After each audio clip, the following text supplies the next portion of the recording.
The following presentation is brought to you by The Realm Network.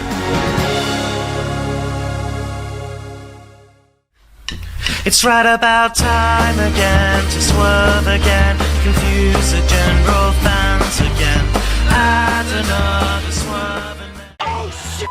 It's Vince Russo! Vince McMahon's best kept secret. I am the anti-Christ of professional wrestling! David can't win the world title! I've got a wife, 3 kids at home, and I really don't need this shit. How can this show be so awful, Mr. McMahon? I didn't think it was. Viagra on a pole match. And Hogan, you big bald son of a bitch, kiss my ass! Judy Bagwell on a forklift match. McMahon, the family, The Rock, they screwed us all. Now you're the editor, right? Mankind did it! Jumpy, beat me! Goldberg speared Russo on the table. I'm from New York. I'll get downright nasty. This is Vince Russo's The Brand. Hello, everybody. It's Vince Russo here for the Realm Network and Podcast One, and welcome to the show. And we really have a good show tonight. We have a show that I'm excited about. I have a guest on tonight. I've never met him. I've never spoken to him. He was gracious enough to accept my invitation to come on the show. And I got to tell you, bro, like, this is a guy, you know, from the position I was in wrestling for 25 years, you know, obviously mainly as a writer. This is a guy that literally I have a million questions to ask. And I know we've never met each other, but you guys know how I do my interviews. I'm going to talk to this guy like I've known him my whole life, and we're not going to go through the steps of his career, and then you went there, and then you went to Ohio Valley. I don't care about any of that stuff. I care about the individual. I care about the man. I'm just curious to see, like, what happened. Because in my opinion, and as a guy that wrote for some of the greatest figures in the history of wrestling, bro, from my seat here in my office, this guy was a can't miss. But it missed, and I don't think it was him. Listen, I'm not going to waste any time because I got him. I want him as long as I can have him. I have a million questions. Ladies and gentlemen, the big guy, Ryback. Ryback, welcome to the show, brother. Thank you for having me, Vince. It's a good night. It's a good night, bro. And listen, this is going to be easy. Let me tell you up top, though, bro. I know you're a big, tough, rugged man's man. Don't let the beard intimidate you. Bro, I made a resolution. I'm not shaving anymore, bro, or I'm not getting a haircut. I got tired of shaving and getting haircuts. So don't be intimidated, bro. I come in peace. Nothing wrong with that at all. You know, I got my beard. It's not quite nearly as long or as pleasing to the eye as yours, but, you know, I hold my own. Now, bro, was there ever a point in time where you had the long hair going? Maybe I know you were a big time athlete in high school. I mean, did you ever? I can't picture you with the long flowing hair. Yeah, so I had hair, you know, all my life. I shave my head every day. I have the widow's peak deal, a little bit up front, but I can still grow a full head of hair. But I feel I look much better with a shaved head, but. If you look at some old pictures of me from Ohio Valley Wrestling, I actually let my hair grow fairly long, and it had it bleached blonde. And I look back and I was, what the hell was I thinking? But at that stage of my career, you're trying anything to be noticed and be seen. But I always had hair all growing up, and had a hell of a head of hair. If I would say so myself. Bro, isn't it a pain in the ass, though? I can't imagine, like, I hate to shave to begin with. I can't imagine if I had to add my head to my repertoire of shave. Yeah. I mean, does it get to be a pain in the ass, bro? So on the road with WWE, I always looked at it like every live event that I did, I always took it as a sign of being lazy, that if I didn't shave my head every day. So for those fans, they see the product they see on TV in person. So that was my mentality, and I just got in the habit of shaving it every morning. That in my neckline, just because I don't want to, he didn't feel like shaving today for Corpus Christi, or whatever. Yeah. So I've always, it does suck. Don't get me wrong.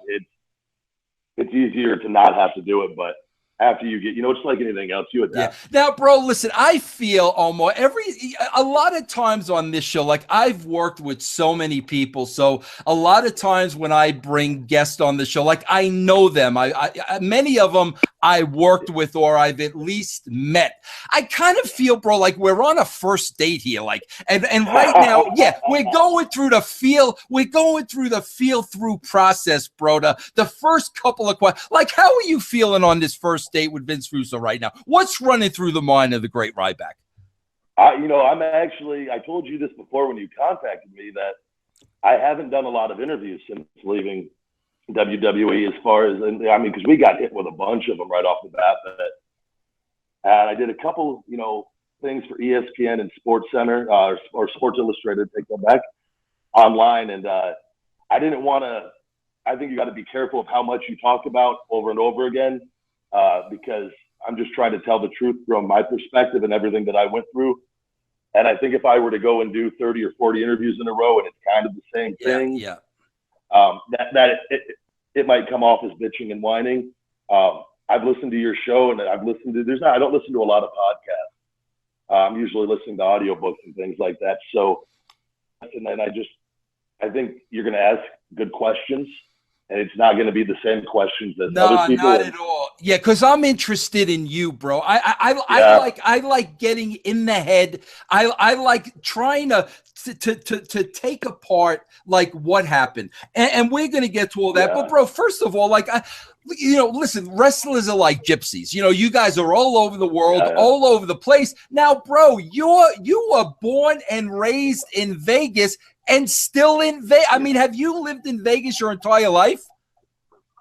Yeah, I was born and raised here. And then, I moved away when I was 22 years old for developmental with WWE. I packed up and moved cross country into Deep South Wrestling.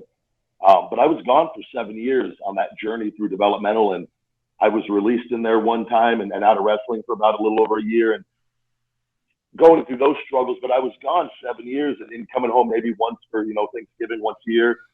And Christmas the next year, and there was a period of being gone for 2 years. And when I eventually all this stuff happened with WWE after my ankle injury, I told them I need to move back home because I missed it. And I don't have the greatest relationship with my family. I work on that every day, but my mom lives in my 2-bedroom apartment suite that's attached to my house, and my dad lives 5 minutes down the road, and he has my dogs that are his dogs. We kind of share. So I try to keep my family close still, even though it's not perfect and I don't know any family that is. But I try to I believe that when you're younger, you try really hard to get away from your family sometimes and create your own identity. And I'm fortunate enough now to be in the position that I'm in to keep my family close together. So I'm just, again, we don't have the greatest relationship, but that's why I'm home. And Vegas is home. Ryback, I hope you don't mind me asking you this, bro. But listen, this is why, like, when you, I don't have question number 1, question number 2, question number 3. We have a conversation. When you throw things out at me, if all of a sudden you say something that's got my interest, I got to go there. So that's just how I am. Now, one thing I know about you, you just said something about maybe not having the greatest relationship with your family. Now, I have to dive into that a little bit because I'm looking into your background, bro. You in high school, you were a great athlete in high school. I know you played baseball. I know you played football, bro. I know, especially being around the boys like I was, bro. To be an athlete, like, you have to be disciplined.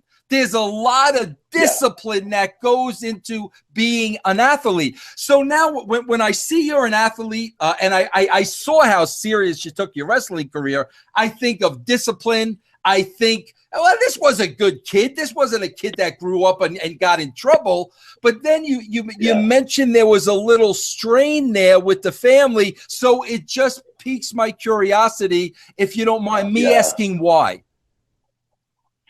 No, so I had a great childhood, and I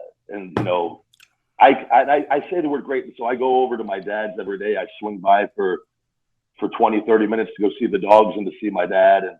And like I said, my mom lives here, but I just look at it as, I like to keep them close, but when I was away wrestling and getting older, like I don't have the most in common with my parents, I should say, of things of that nature. But they're great people, and I love them very much.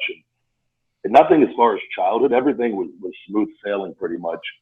As far as all you could ask for as being a kid is they didn't do anything to hurt my development. They were always there for me. Middle class family. And I seem to have everything I need growing up. But as you get older, you butt heads with your parents and your loved ones. And I know it could be better for what it is. And so when I say it's not the greatest, it's not where I want it yet. Yeah. I should have clarified. Yeah, well, bro, now that you're home and you're not on the road, 360 days a year, now you got the time to work on that because, bro, I'm a strong believer, and I preach that all the time on my show. Family's everything, bro. Family's everything, man. I mean, bro, my mom just passed away, and at the end of the day, the two people at a bedside were me and my dad. That's really what it's all about, All right, let me cheer things up. I'm bringing you down now, Ryback. I didn't mean to bring you down. Bro, I got to ask you this, Ryback. I'm going to ask you a couple questions. And, bro, I don't have ulterior motives. I'm asking you this question because I'm a huge baseball fan. I grew up in New York, bro, so my father was a New York Giants fan. When they went to the coast, he stayed loyal. So I'm a Giants fanatic. So I got a couple questions with you because when it comes to baseball, I got to talk baseball. Who do you root for living in Vegas? So my dad is from California. My mom is from upstate New York, Whitehall, New York, and that's where all her family is at. And my uncle, Randy St. Clair, is, he played for the Atlanta Braves and pitched in the World Series and coached for a lot of different teams with the Washington Nationals. But my dad's an LA guy, so we kind of grew up cheering for the LA teams. And I was a big Mike Piazza fan. And then I actually, when he made the switch over to the Mets, I kind of became a Mets fan for a while when he switched over there. But I've kind of fallen off of sports a little bit since it's funny, once I got into wrestling and then got really consumed by that and the schedule, football watching days kind of got cut back tremendously. And I think you got to kind of live, eat, and breathe and sleep wrestling when you do it to truly succeed at it. But I'm still kind of, I would say, an LA guy if I had to associate myself. Bro, you weren't a pitcher in baseball in high school, were you? I did a little bit of everything, Vince, but it was pitching and catching. I were the two I did the least. Bro, so you could probably hit a baseball pretty far. I would take it. Yeah, there would. We actually got batting cages out here in Vegas it's the whole field, and it's a cool setup. They got the big green monster out there, and it's proportionate to a real baseball field. And I would go out there and take batting practice. I kid you not, there'd be crowds of 15, 20 people would watch me because I'd hit the ball over even their big screen. They had to try to keep everything in there, but it wasn't meant to be. Yeah. Hey, Ryback, I gotta ask you this, and bro, trust me, like I'm not asking you this as a setup as it pertains to wrestling. So don't think about that. I'm asking you because it was on my mind, bro. I watch MLB TV like around the clock. I'm a big Chris Russo fan, bro. So he came back from vacation today, bro. The topic today was, bro, the Hall of Fame vote, is coming up on January 18th. Yeah. And what Russo was talking about in the scuttlebutt in baseball now is, now, bro, there's a lot of younger writers that now all of a sudden are getting older and they're getting to vote for who goes in the Hall of Fame. So, bro, there's a lot of speculation this year. Like last year, Bonds and Clemens got about 42% of the vote. There's a lot of speculation this year that with the new class of writers, Bonds and Clemens are going to get 60%. And a lot of people are saying they're finally going to get into the Hall. Bro, what's your stance in that? I mean, not only having played baseball, but being in wrestling, and what's your stance on that, bro? So I actually me and Pat Buck on my podcast Conversation with the Big Guy this week, we talked about the wellness policy, and we have part 2 coming up this week. And I've always felt like I've been, miscast a little bit because I've been very open early on in my career in my early 20s, though I did steroids for a period of about 3 or 4 years off and on. And I was a 240-pound kid in high school. Like I was naturally always big, a great work ethic. But I say this all the time, and I talk about it in my new book coming out, that what happens is we don't know how to, it's kind of a, it's not, I don't want to say immature mindset, but maybe more of an adolescent mindset, that when we're younger or we have a habit of comparing ourselves to other people rather than just competing with ourselves and being the best versions of us. Mm-hmm. So when we see another person that's doing something and looks a certain way, we feel we have to do that, and we let their insecurities become our insecurities. And yeah, so that's exactly what happened with Bonds. I mean, Bonds saw McGuire and Sosa getting the headlines, Time Man of the Year, and Barry said, shoot, man, if I was on that stuff. And that's exactly what happened to Bonds. And Mark McGuire, you have to remember, he came in his rookie year, and he was built like a great, string bean. And he was still 49 home runs, but he was around Canseco, who he sees what Canseco's doing. And so it is nothing wrong. It's a very normal human mindset to adapt, to adopt that. And but it's a very vicious cycle. So the best way to eliminate that is through stringent drug testing and harsh, penalties when people are caught doing this stuff. And it's a very sensitive issue. And I've talked about, I'm very supportive of the Wwe Wellness Program, because I'll look great without this stuff, and I have for a very long time.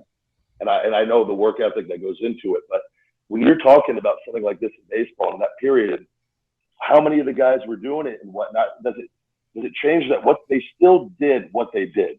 They just happened to be on performance enhancing drugs. And I don't agree with it.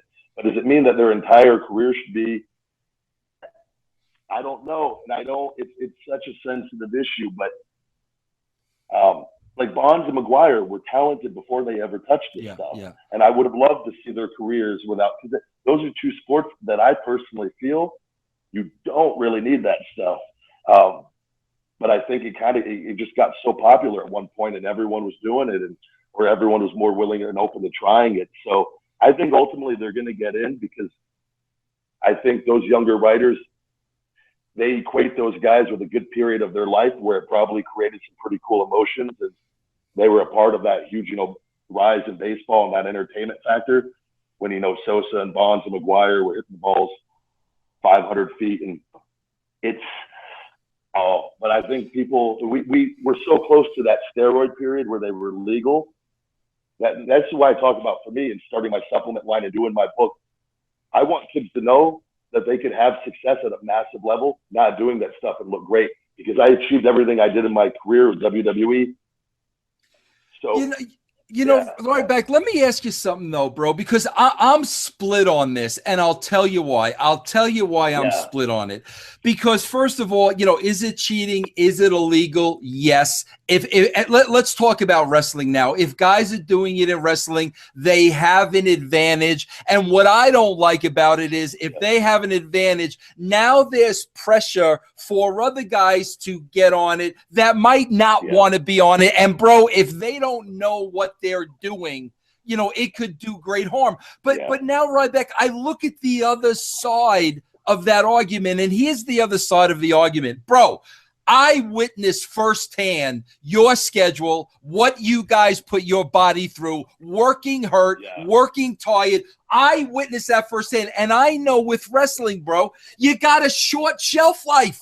There's only so many years that you can make a living in the wrestling business. So if you get hurt and you want to get back quicker because you need to make money and you only have so many years, I don't see what's wrong with taking steroids in that case if it's going to help your body rebuild and mend faster, that's always been something that people that say, and I look at that and I don't necessarily agree with all that anymore. I think there's, through technology, as far as like the PRP, the platelet-rich plasma and stem cell research, I think that sort of stuff, WWE's been experimenting with that with the different wrestlers to get them. And I'm sure he's been doing that for years on his injuries to get back in that time frame.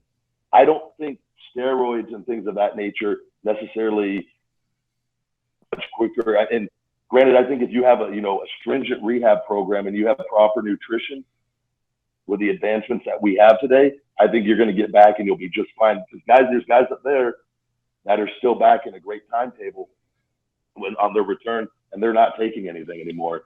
And I think that was something that guy said, but the side effects of steroids, Vince, they screw up your natural testosterone and mentally.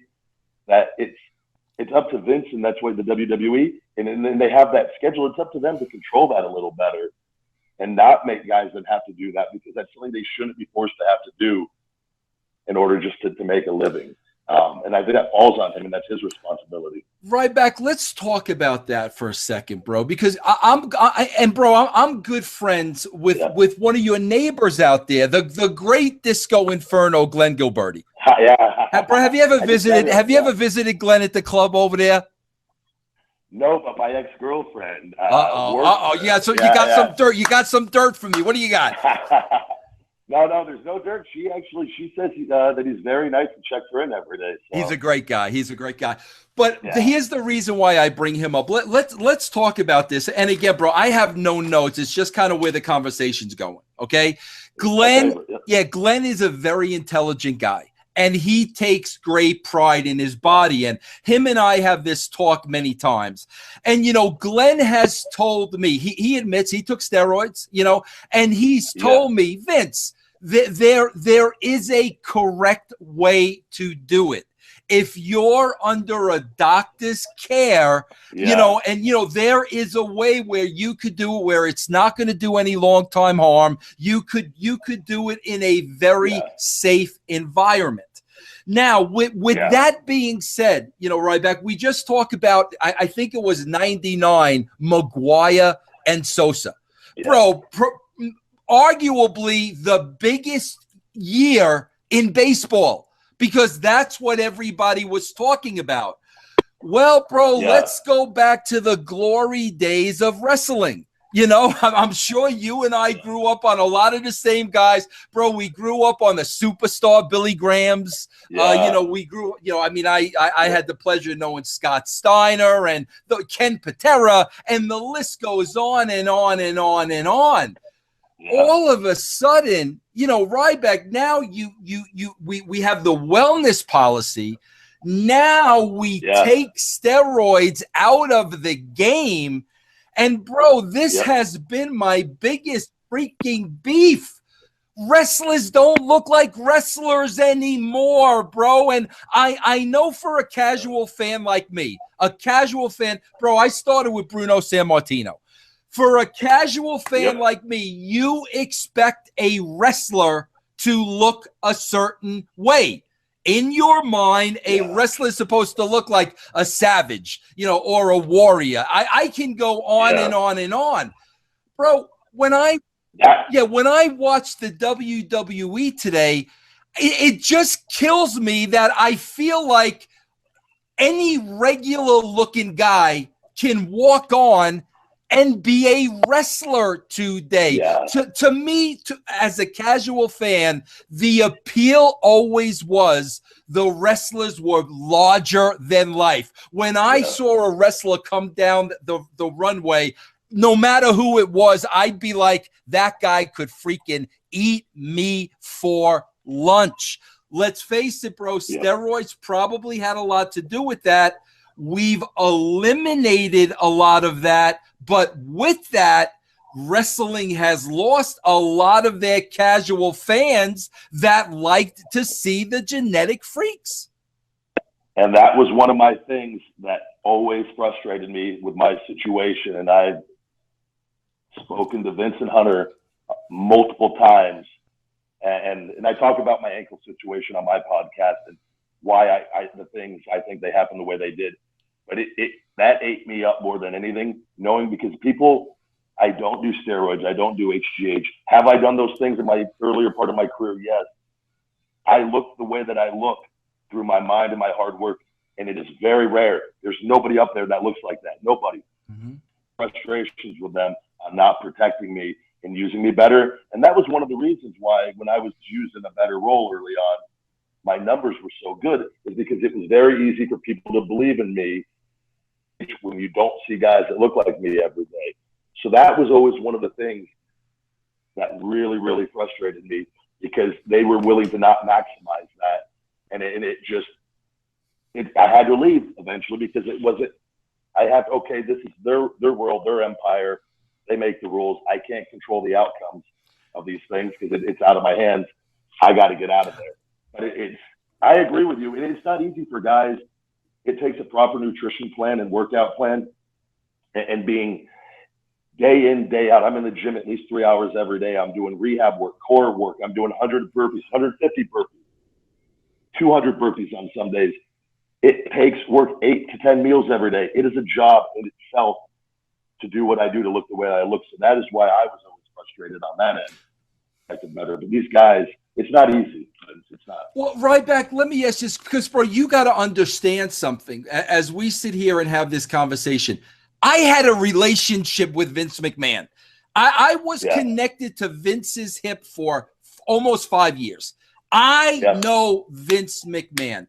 Now, set the record straight for me, because I'm reading through your bio and everything, and I think, when you were in developmental, you may have failed a drug test. I don't believe you ever failed one, though, when you were with the WWE, correct?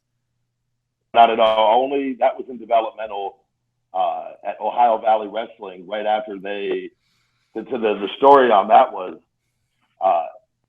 we did our initial baseline testing for them. That was the first year that they had the Wwe Wellness Program, and everyone they told us we had a free pass essentially on the first test, but that was to get our baseline levels and to see where everyone was at. And I stopped taking what I was taking about 4 months before the test, because I just figured it's done with. And there were other guys that went the other route that took everything they could get their hands on, because we had one more free pass. And so I passed my baseline and everything was great. Nothing in me. And I ended up breaking my thumb, and I couldn't work out for about 3 months. It was one of those. It was something that was legal at the time. It was from one of the supplement shops, but a bunch of the guys were taking it, and a bunch of the guys didn't pop for it, but I did. And it was just that was my, no more of this. I'm done with this shit. And it's bad news. But I did have a strike early on in developmental, and that was the last time I ever touched it. Here's the part that's blowing me away. And listen, bro, I don't know you. I don't know your situation. Yeah. I know some of the players, and I certainly know the game. Okay? You're being drug tested there. You're not failing any drug tests. So at the end of the day, you're working hard on your body, and you're freaking clean. Okay? Yeah. Bro, I sit back now and I watch this WWE product, and I'm watching 80% of these guys go to the ring that look like they could be my next door neighbor.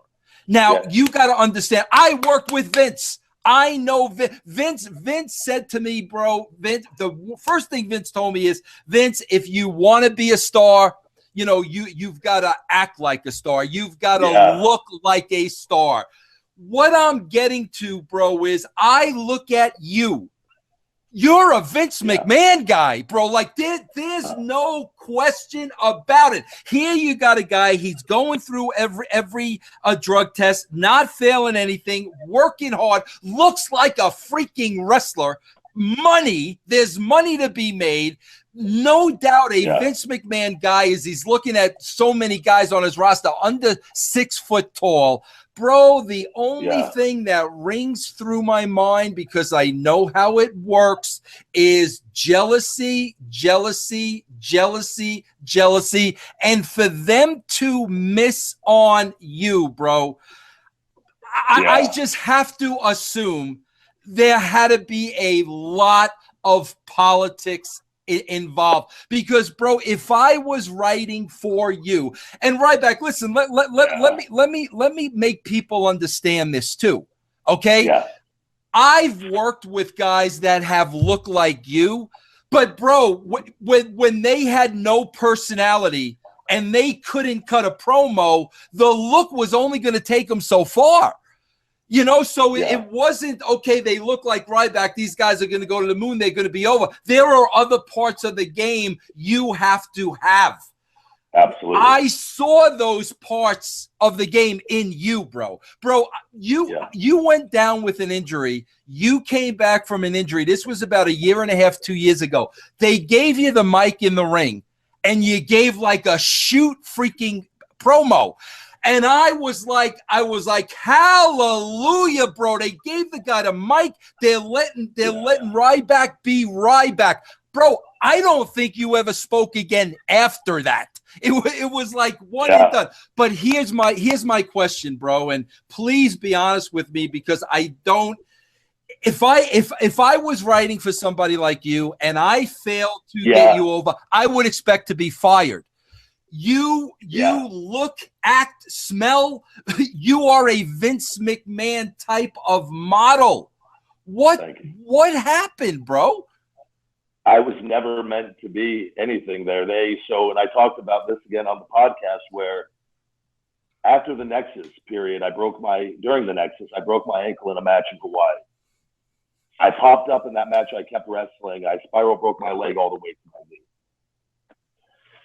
What happened from that point forward was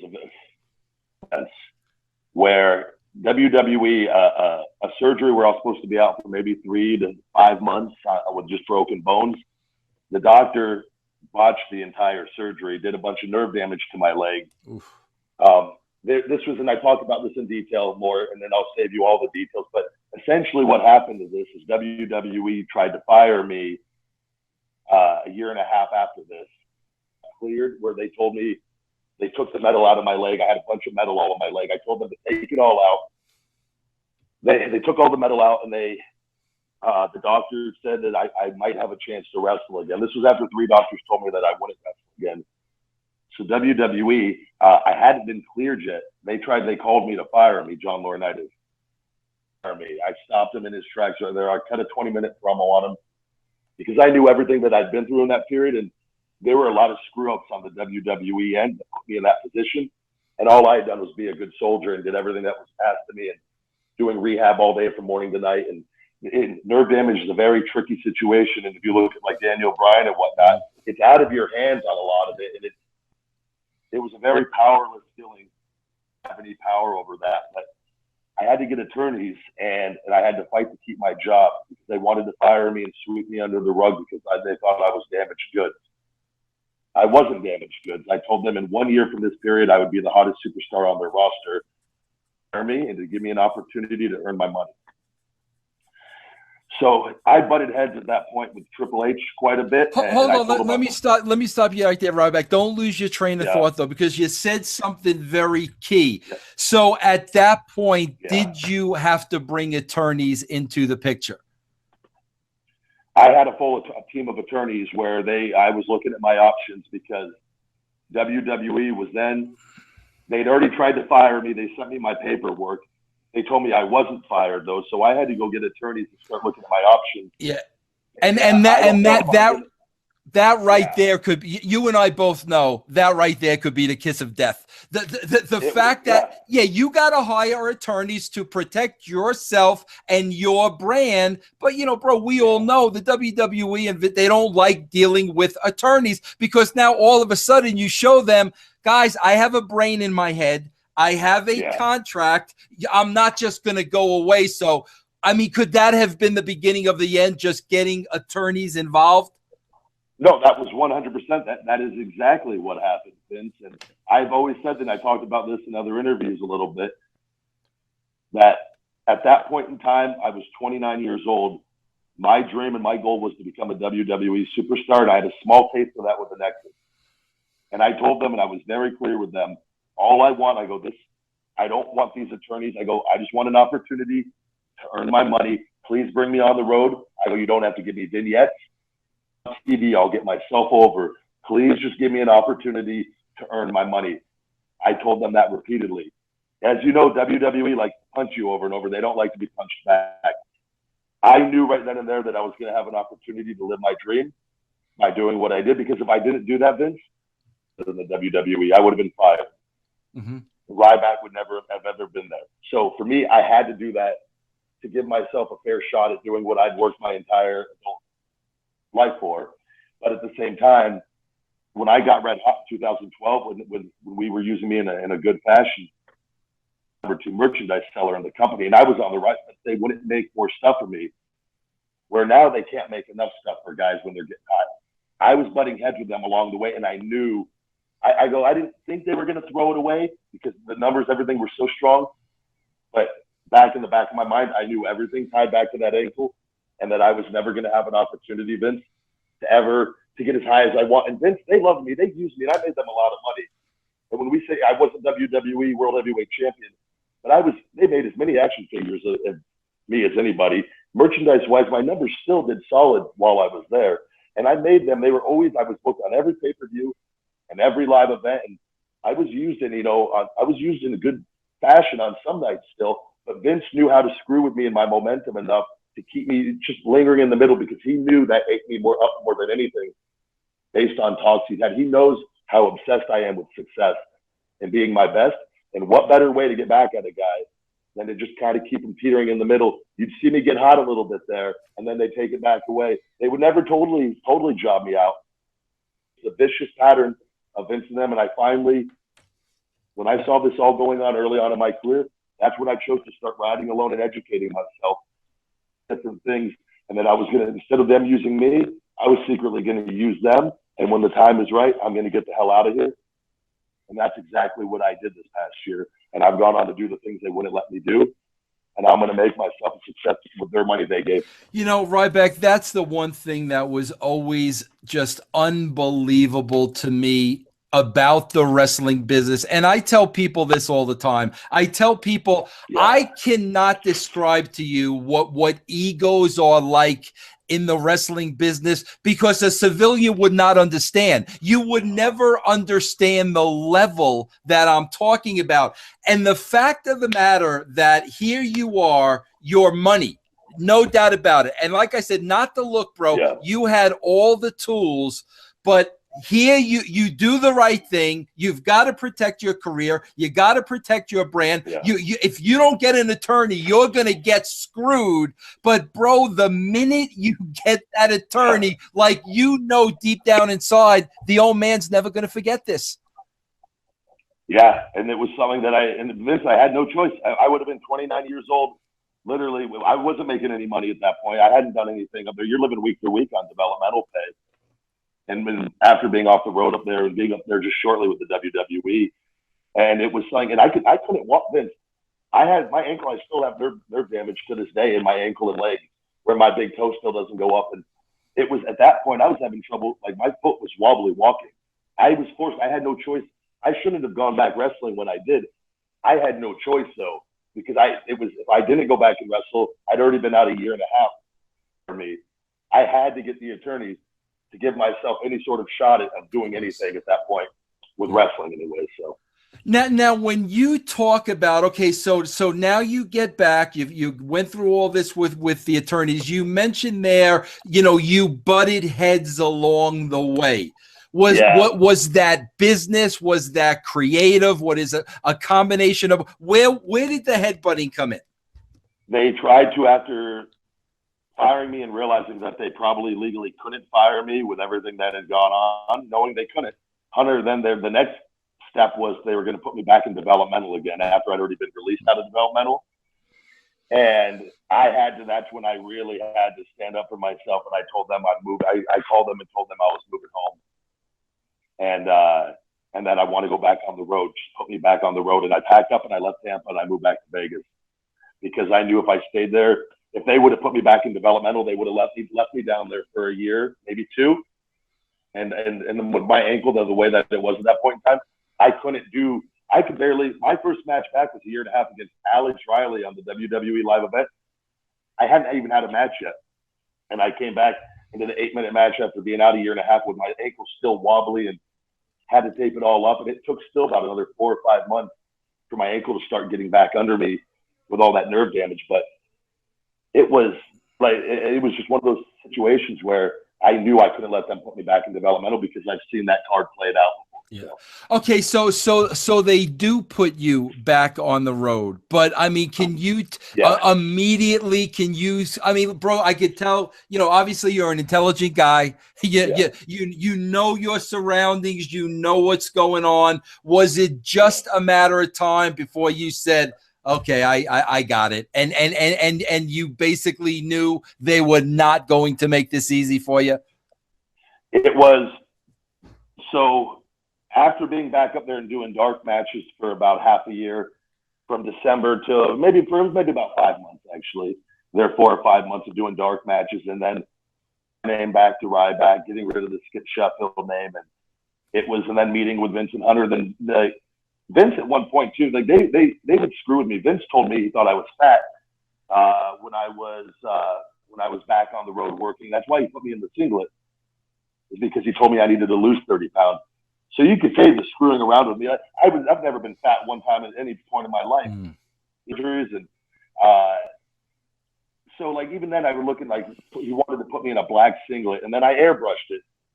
I didn't like the singlet at first. I thought I looked like a smaller Big Show and shorter. So I was like, oh, I'm gonna decorate this now, and I just did it, and I turned a negative into a positive, and then I'm telling you, when we got that momentum going into that CM Punk's program early in 2012.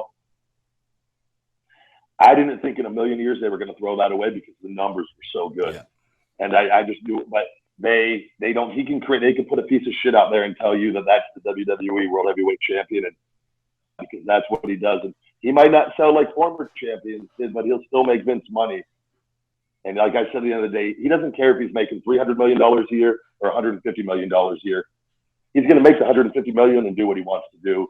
And be happy. Oh yeah, no, bro. I said it all along, and Ryback. It's why I stopped watching the product because, bro, prior to the WCW having their run, when they took over for a while there, Vince's mentality was, here it is. You're going to eat this and you're going to like it, whether you like it or not. That was the mentality. All of a sudden now, WCW comes along with a checkbook, and now they start kicking his ass. Now Vince has to fight for his life. We go through the attitude here. We take it back. He buys the WCW. Now we're right back to, here it is. You're going to eat this and you're going to like it, whether you like it or not.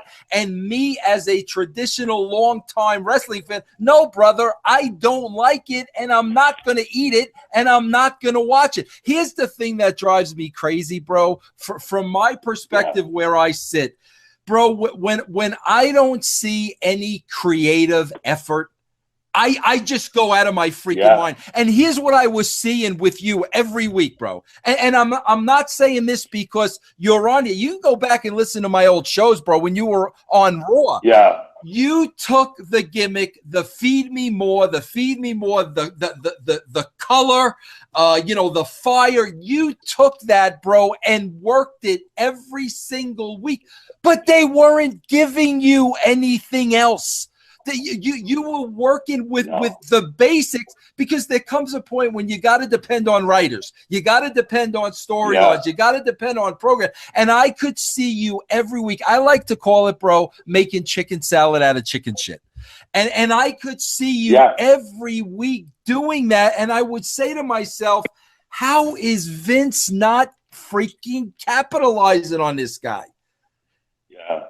And that was why I had to kind of tell my story and let everybody know, and the people that have been loyal followers of me in my career, because I felt it always ate me alive when I was there that I couldn't really talk about that at the time. And Vince, and this is Vince from Vince's mouth himself, that I'm the hardest working man he's ever seen. And I killed myself for them. And that was why I had to leave, because you can't keep showing up day in and day out and be creatively just shut down and have no opinion and just told you're going to go out there in 2 minutes and lose it, and we're going to make you look like a piece of shit because we can make you look like a piece of shit. And I look at it as Vince created his world. He could run his world. I'm going to go out. I'm going to create my world now, my success, and I'm not going to look back.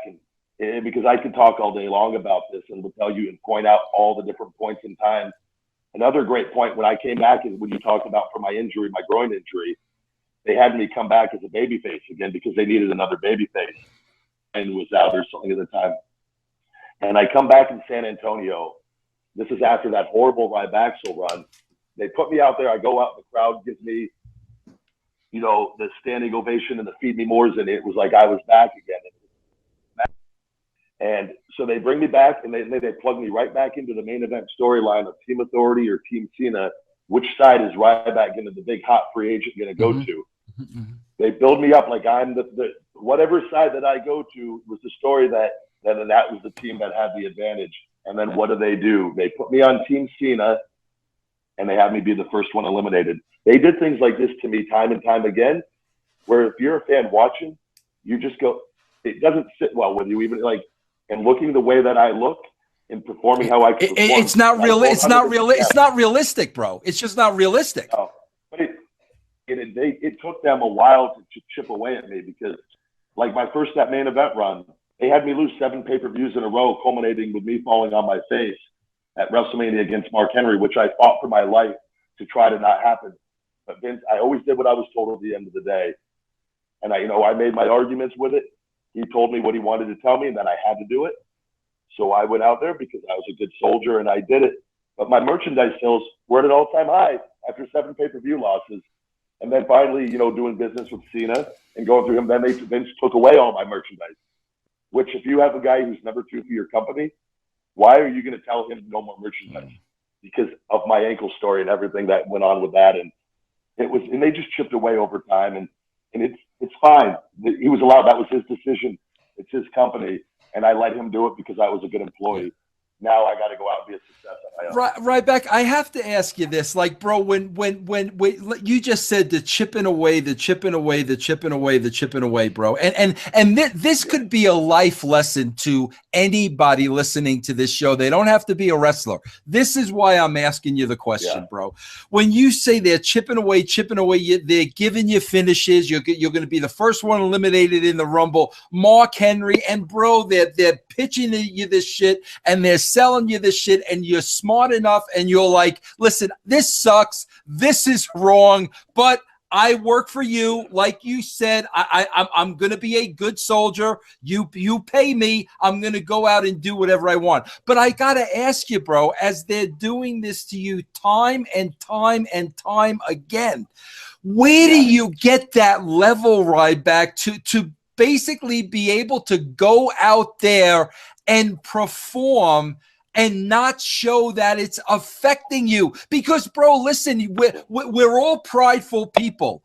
And, if something sucks, it sucks. But yet, I got to go out there and do it. I got to go out there and get it over. But when you're called to do that time and time again, how did you get yourself through periods like that? It was very frustrating, and it took years. And I always attribute positive mindset and from books like The Secret and then Tony Robbins books and just a lot of different successful people.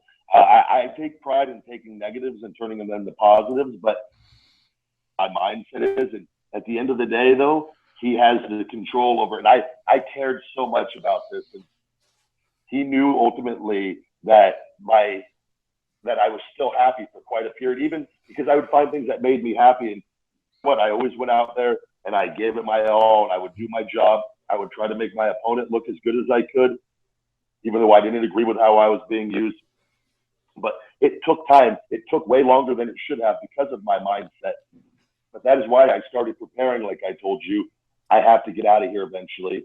And until I have to create my wealth and my success, and I can still wrestle on the independents like I'm doing right now and still get my fix for wrestling and have that love and meet my fans and only work once or twice a week at it too, and give my body a little rest and still now do these other things to become a level of success because they weren't going to let me do it there. Mentally, very, very frustrating. And I can't tell you, though, that last day in St. Louis, I sat there in the trainer's room. I was just listening to an audiobook for a period of probably 3 or 4 hours off and on. And I was sitting there, and I knew right then and there, this is the day that I got to get out of here, because we were butting heads over the contract, and they offered me a lot of money, more money than a lot of the guys that they're using in good positions there to stay, because he wanted to keep fucking with me. And money's no issue to him when he wants to fuck with you. And I just knew I knew right then and Bro, there, isn't that amazing? I Like, believe. bro, like hear yourself say that. Like, money is no issue when he wants to F with you, which is the absolute truth. But bro, like how mean freaking spirited is that? Like, I mean, like, bro, you're a person. You have a life. Yeah. You've got to make a living, and this guy is willing to pay buku bucks just to F with you. Yeah. I can't even. Bro, I can't even imagine, but it's a very adolescent, immature mindset, and I'm not scared of Vince and Hunter. Like, I can't. If you've heard the things I've said to them, these guys on a pedestal, and that they just have money, and you know but that doesn't mean that they don't make mistakes and that their thought process is flawed. I can tell you, Vince's thought process is more flawed than anybody, and he's just happened to have been lucky. He's generated enough momentum in an industry where he has enough money where he can make mistakes. But it's at the end of the day, that's why I had to leave. I had to get out of there. And I'm thankful, Vince, for everything that I've gotten in the wrestling business.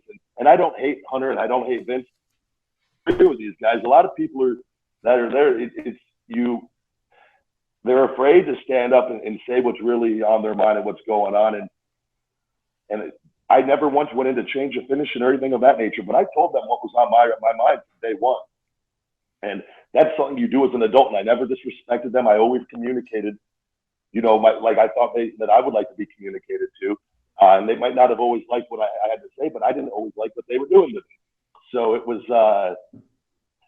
just one of those things. You know, I wish them the best. And you know, down the road, it would be great to be able to work everything out and to be able to just communicate with them. But from day one, it's just been lies, and he's not the greatest person in the world from my experience and everything I've been through with him. It's a company I respect him enough to, okay, do what you want. I'm gonna show you what I can go do on my own. Yeah. Hey, Ryback, how do you think this happened? You know, obviously, bro, like I know you decided at a very early age you wanted to be a wrestler. You know, you started lifting weights very young. So I know the whole history. I think a lot of us wanted to get in wrestling for all the same reasons. You know, it was just this larger than life. Yeah, for all the same reasons, bro. I broke into the business like around 91. So bro, I was around those guys that, you know, bro, the Sids and the Scott Steiners and the Hogans and the Nashes, where it was the chicken, it was the gym. I mean, like all these guys did was wrestle and work out and diet, wrestle, work out, diet, a regimen, bro, no matter how tired they were, no matter how long they were on the road, this was the life of a wrestler. What I saw, bro, my late years in TNA, okay, as the generations passed on, and I know you're going to know what I'm freaking talking about. I already know where you're going. Yeah, all of a sudden, these guys would walk in the door with a sense of entitlement, okay? They never did anything in their lives. They never went to the gym. They basically, you know, practiced skill sets off of watching video games. I got to tell you, bro, I never in my wildest dream thought 10 years later that was going to take over the business.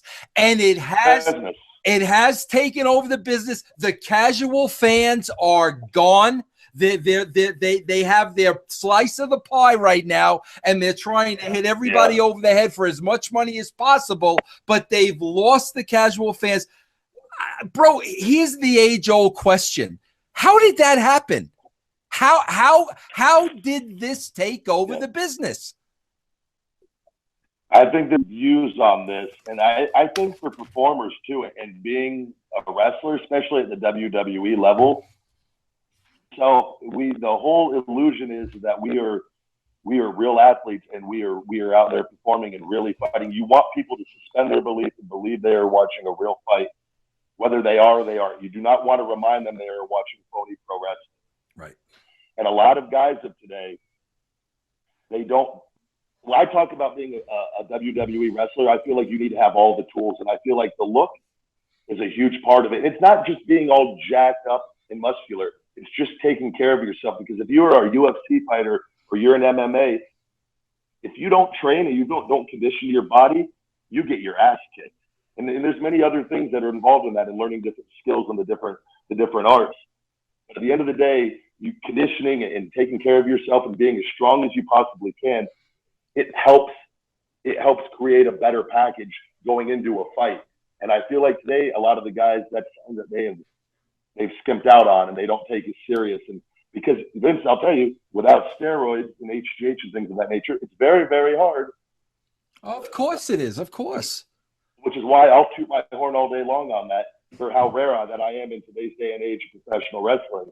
And a lot of people, whether they like it or not, but I think today's wrestlers owe it to themselves to just look as good as they possibly can, health-wise, and pushing themselves physically and mentally to be the best, to help fans suspend their belief. And it's WWE, though, has chosen, you know, and I don't know if Vince and Hunter have like, well, more guys look like this than look good today, and have just decided to just go with that, because at the end of the day, they could put whoever they want in any of those old positions that they've had and push the same way that they pushed guys of the past, the Rocks and Stone Colds. But like you said, the casual viewers are falling off. Gone. And they're now appealing to that small hardcore audience. But I can't tell you how many casual people, the casual viewers don't even know I've left WWE yet. 3 people in the gym today came up to me, WWE. They don't watch. Yeah. You know what the sad thing is, bro, and here's what happens, bro. And you hit the nail on the head before. You said something very pertinent, very important. When you said to me that Vince McMahon said to you, "You're the hardest working guy that I know." Bro, I got to tell you something. That works against you. And that's where the jealousy comes in. And that's where they start getting in Vince's ear and burying you. Because, bro, they're too lazy to go through the workout regimen that you're going through. Bro, you look like that for a reason. That takes a lot of hard work, a lot of dedication. These guys, you know, there is the entitlement. They don't want to go through that. All of a sudden, they see you looking the way they do. Their only excuse could be, oh, the guy's on steroids.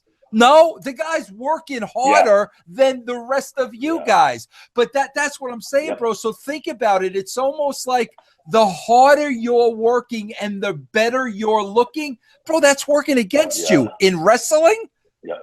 Yeah. And that's why it was easy for me to leave, because that hard work, rather than just start mailing it in and start not trying, I can't do that. I'm too obsessed, Vince. I got to push myself daily. That's why it was easy for me to get out of there, and I've been able to keep myself occupied and so busy, and I've had no concerns. I miss all the boys and the guys and being around them at the arenas. That's the hardest part. And I talk to a lot of them, and a lot of them listen to my podcast, which is very flattering to me, because I always felt like I had a really good relationship with pretty much all the guys in there. And a lot of them we still text and whatnot, but that's the part that I miss the most. But I don't miss the environment whatsoever. Yeah, I'm with you, bro. I miss the boys. I don't miss the environment. But, bro, let's get on to what you're doing now. Let's leave that all behind because, bro, you're endorsing stuff. You're wrestling. I mean, bro, lay it out. You're podcasting. Lay it all out to us now. What have you been doing since you left the WWE? So while I was there, I started working on my motivational book.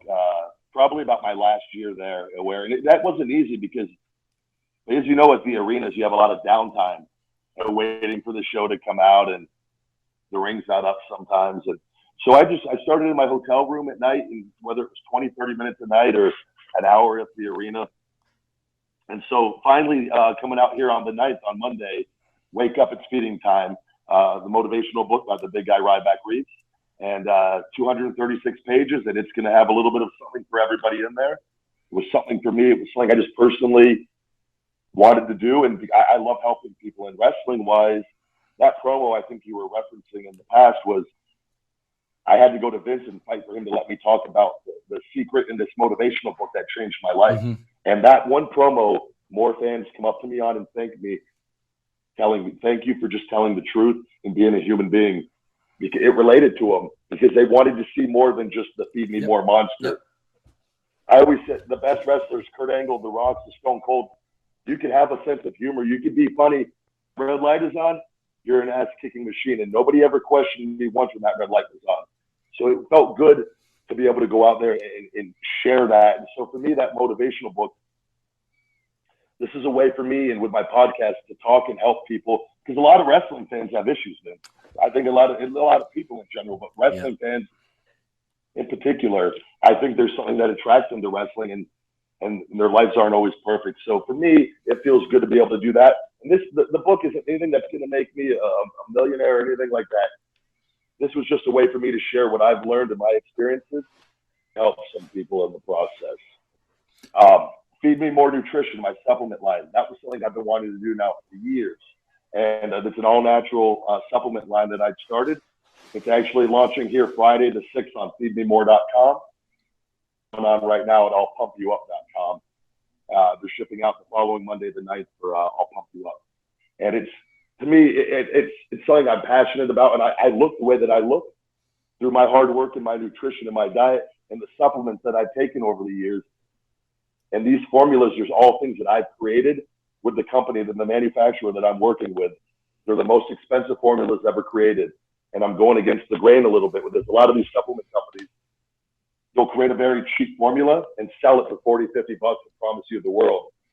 I'm creating formulas that are quadruple that price, cutting into my profit margins because they're actually quality ingredients that I have personally used all my career.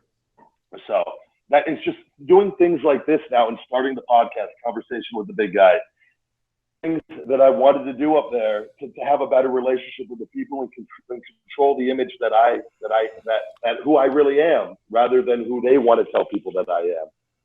So this is just it's so much fun, and being able to go to these wrestling shows and interact with the fans and not be rushed, and be able to just take my time and hear their stories and things that I wouldn't think twice about with my career, but how it impacted them.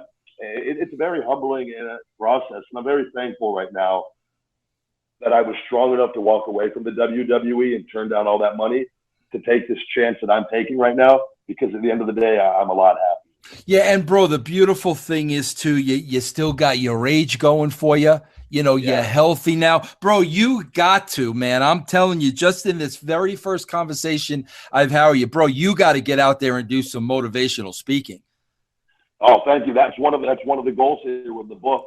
That was kind of like my first step in the door. I felt like I needed a book to kind of show and to kind of let that momentum get started to help me. I feel like my story is also enough wrestling wise and whatnot. And I'm very big on setting goals and having vision boards and just knowing why you waking up hungry and with a purpose, I like to say. Because if you don't, you kind of let the day control you. And every day I wake up hungry and with a purpose. And it's not the same as waking up for WWE. The process and everything, the routine is now entirely different. But it's still that same work ethic, that same level of commitment. And it's just knowing what I want to do in that day and knowing why I'm waking up and living my life. And I felt like having a book was a good thing to fall back on, and to be able to people can actually physically see this book now or listen to it when it comes out on Audible and actually see that I have this life experience. And I'm not just this big muscled up, jacked up wrestler, that there's much more to me than that. And the motivational speaking is definitely something that I'm going to continue on and start really doing, because wrestling is great in that entertainment and it's such a release, but it's selfishly, it's a release for me to be able to go out there and have that adrenaline rush and feed off the people, but to be able to motivate people and to speak to them on a real life level, because at the end of the day, to me, it's a deeper connection with the fans. And I'm grateful for having the wrestling fans that I've made now in this, and that I can actually, I don't want to say power, but I have a level of influence now, because they've seen me on TV, they've seen some of my successes, and now I can share things broader than just wrestling with them, because I have to have the ankle injury and to be told I was never going to wrestle again, to survive everything that I survived living in WWE. Most people probably would have wanted to quit the first year when things were going the way they started going, and to fight through that and to make the most of it. And I love that deep connection with the fans, because it's bigger than just wrestling. Yeah. Bro, I got to ask you a personal question because you bring up The Secret, and I remember watching that promo because I love the promo. I remember it. Bro, I got to ask you a question. Are you a God guy? So I was raised Catholic, Vince, and I've always said I'm not religious anymore. I believe in God, and I've always said I don't think God would create 50 different religions. I believe ultimately in being a great human being and having good morals. And there's a good book by Neil Donald Walsh called Conversation with God, and there's actually 3 of them. And it's not a religious book. It's a religious book. And it's one of the best books that changed my life along with The Secret. And I'm not against religion by any means. I feel like I have some of my best friends are very, very religious, and they are some of the best people that I know. There's also some people that are very religious that are some of the most screwed up people that I know. It's ultimately, if it enhances your life, I feel like as human beings, we just need something to believe in. Yeah.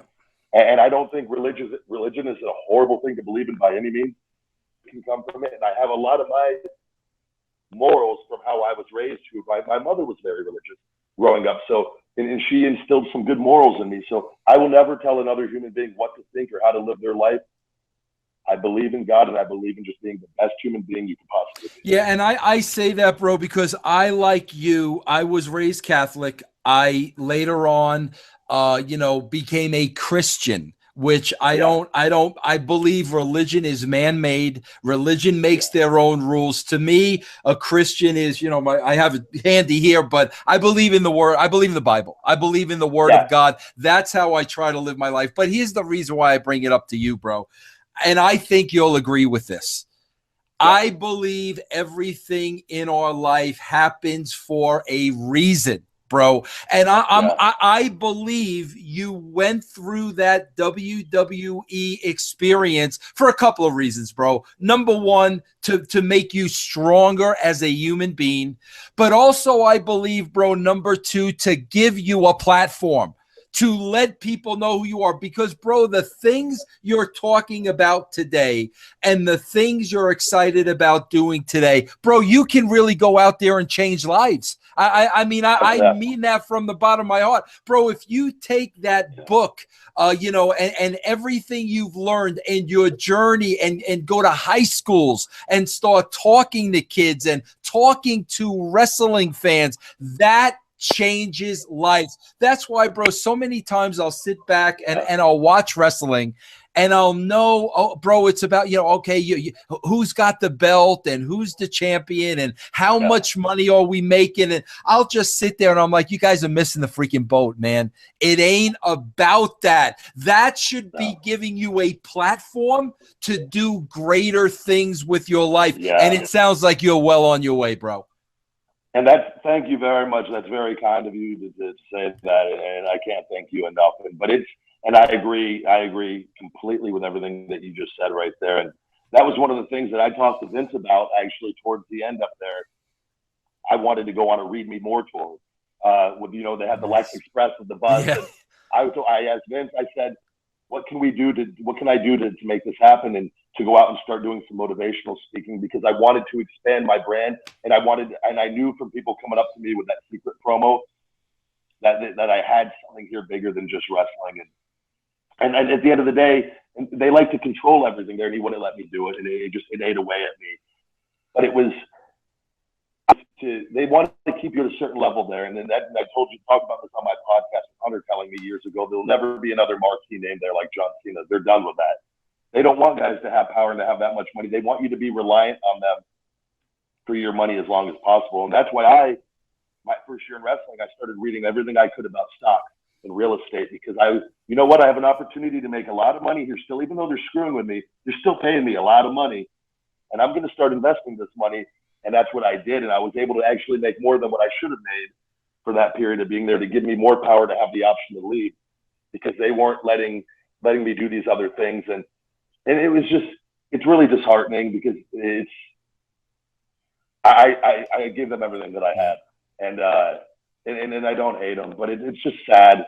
But I'm excited now for the future, because I could take that platform that I was on and use that momentum. And I have my Ryback name. I have my Feed Me More brand. Everything that I created, I fought to keep, and now I can go on and still reach people and influence them and just share my life experiences. And it, to me, it's exciting. I wake up excited now rather than waking up in a hotel room on a TV day. I wonder how bad they're going to bury me tonight. Yeah, man. I don't, it's such a, they're going to listen to this. They all know exactly what I'm talking about. They text, thank you for talking about this and talking about that. Like, because when you're there, you can't do that. Do it, bro. You know what's so funny, bro? I sit there, man. You know, I got to tell you this, man. It's off topic a little, but I just got to tell you. I sit there, and every now and again, I catch that Total Diva show. And I'm watching these beautiful, young, smart, charismatic girls that are right now like on top of the world, and they got their own television show. And I'm just sitting back and I'm saying to myself, when you girls hit 30, you're going to be kicked to the curb. The business is not going to give a crap about you. And I say that, bro, because I hope they're preparing for that. I hope they understand that. You've seen it, yeah. You've seen it time and time again, and that's what I've said. If you look at, I always kind of put this on Vince, and he's made wrestling what it is today as far as being mainstream. But I feel like it's a mom and pop company that they're still stuck 30 years behind.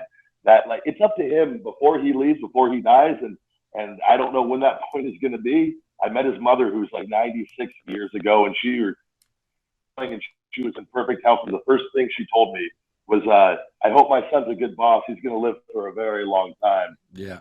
And then she just gave me a laugh. And I really do think he is going to.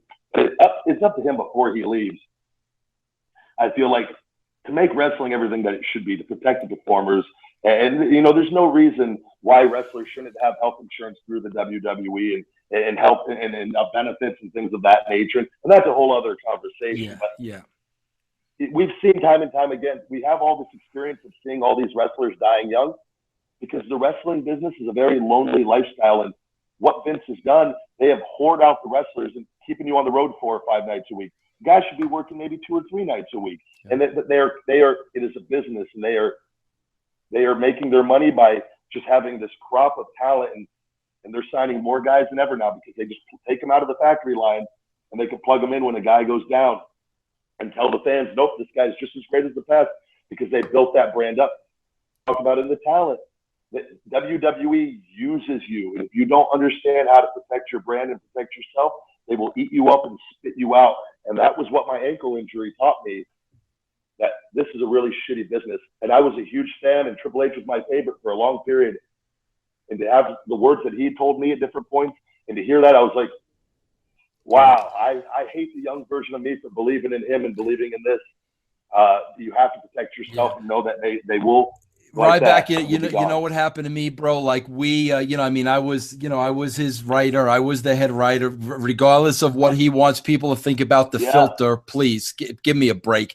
But the fact of the matter was, I was making him a lot of money, bro. And what happened was he added the SmackDown brand, like without even telling us. So now just Ed Ferrara and myself, the two of us, were writing 2 shows. This is a true story, bro.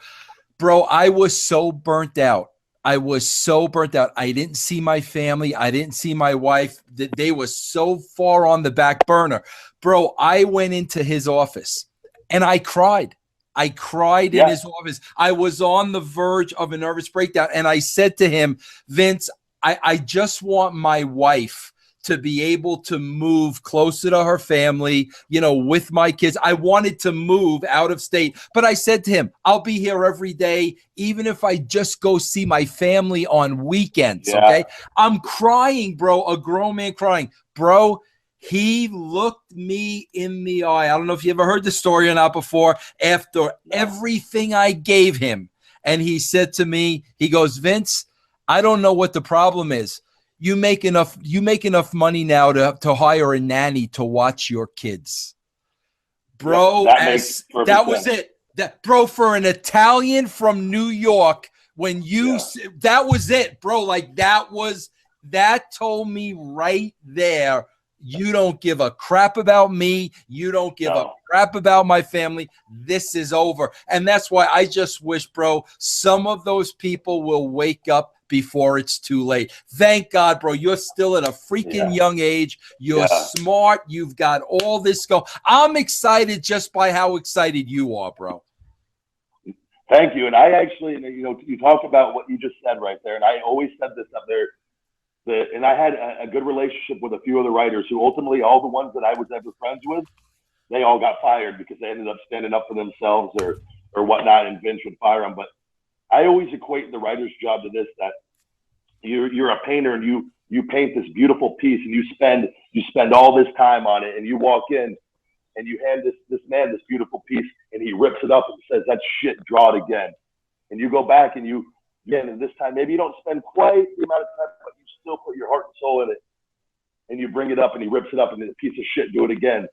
Eventually that goes on long enough, you're just going to start drawing stick figures and going back, and stick figures are the norm, and that's what's going on up there. Oh yeah, well, what you're going to wind up doing as a creative writer, and I mean, we didn't do this because I don't know where I found the balls to stand up to him, but I did. But as a creative writer, you're going to write something that you know he's going to approve. At the end of the day, bro, he's a 72-year-old man. Like, that's not your audience, but you're writing something that a 72-year-old man is going to say, yeah, I like that. That's why they've lost the casual audience, man. Yeah. And it's something that I've always said, obsession is a gift, but there's also a thing, you got to look at it too. There's a mindset that comes with Vince, and in being as rich as he is, truly obsessed. And I always strive for myself because I'm very obsessed also, but I know that I need balance in my life, and I need to learn how to enjoy being happy. And I feel like he can't walk away because he doesn't know away from it. It's just, I feel like he needs to go away eventually. And I think wrestling needs to evolve to the next stage. And whether that's Shane or Hunter, I don't know. Yeah. And that's not, in my place to even answer that. But it doesn't make Vince a bad guy, but he's done a lot of bad things. And I think he does need to step out here and just go enjoy life. Go sit on a beach. Exactly. Go donate. I'm sure he donates to good causes and whatnot, but sure now, you've created this empire. Let it now evolve to the next chapter. Life's too short, bro. Life's too short. So now the book comes out Monday. Will they be able to go to bookstores to get the book? It's going to be available on Amazon and in paperback and Kindle form on Monday on Amazon, and then it's coming out on Audible, which I'll be announcing that on social media. I just got cleared to do the recording for that. Now I'm doing it myself, and that's about an 11-hour recording. So I'm actually tonight. I got to start the first 4 chapters. So what do they need to put in on Amazon to find the book come Monday? If you type in either "Wake Up It's Feeding Time" or Ryback Reads, my full name, and it's even showing up now, I believe, on Amazon, but it's official on Monday. Okay, what about the supplements now? Where can they get those supplements? The supplements are going to be available Friday on feedmemore.com, my personal website, and they're available right now for pre-order at I'llPumpYouUp.com. If you go to any of my social media pages, Ryback22 on Twitter, you'll see I have all the links to all those on my social media pages. They're available for pre-orders now, and they're shipping out next week. Okay, what about the podcast now? Tell us about the podcast. Podcast, Conversation with the Big Guy, is available on iTunes and Stitcher. It's with myself and my manager and best friend, Pat Buck. We are doing very well with that now. I believe we just did episode 19, and we're growing by the thousands every week. And it's a way for me, for fans to we talk about wrestling. We talk about everything from stuff from my motivational book to nutrition. And it's kind of like how you do. We have an idea of the topic we might want to talk about for the week, but we kind of just shoot the shit back and forth and have a conversation where that conversation, what each other says, and play it off of that. Yeah, and I've been told, I have not listened to the podcast yet, but I've spoken to many people who did, and they've assured me that nothing is sugar-coated on the podcast. No, I tell the truth from my perspective on, Vince, I have to. I said that when I leave, like WWE, you can't, I'm not going and I'm not bashing them. I'm not sitting there saying, you're being honest. Listen, I'm telling the truth of what happened. You're being honest. And it's, and it's, for me, I can't tell you how many emails I've gotten from fans and people coming up to me, thanking me for just telling what happened because they couldn't understand it. which is frustrating to them. Yep. And so it's good for me. It just kind of ties everything together, and it's I firmly believe in just telling the truth. Yep. I've got it from the beginning. Well, bro, listen, I think we had a decent first date. No, I would go on a second date. Yo, there you go. There you go. Listen, bro, I thank you, bro. I really thank you for getting back to me and coming on the show. I always wanted to talk to you, bro. You always seem like a real good, genuine guy. I'm glad we had this opportunity to have this conversation. No, I can't thank you enough for having me on. It was a pleasure, and continued success to you. You have a great show. All right, everybody. There you have it, bro. The great Ryback. Great story. The book coming out, the supplements, his own. I am excited over how excited he is, because this is a guy that can now do great things, call his own shots, make his own decisions. So follow him, get the book, get the supplements, follow him on Twitter. The great Ryback, everybody. It's right about time again to swerve again, confuse the general fans again. Add another swerve and then put it on a poll again. Put it on a poll again. Put it on the poll again. And our square to quad is gonna get emotional as I wait to overbook the damn cards.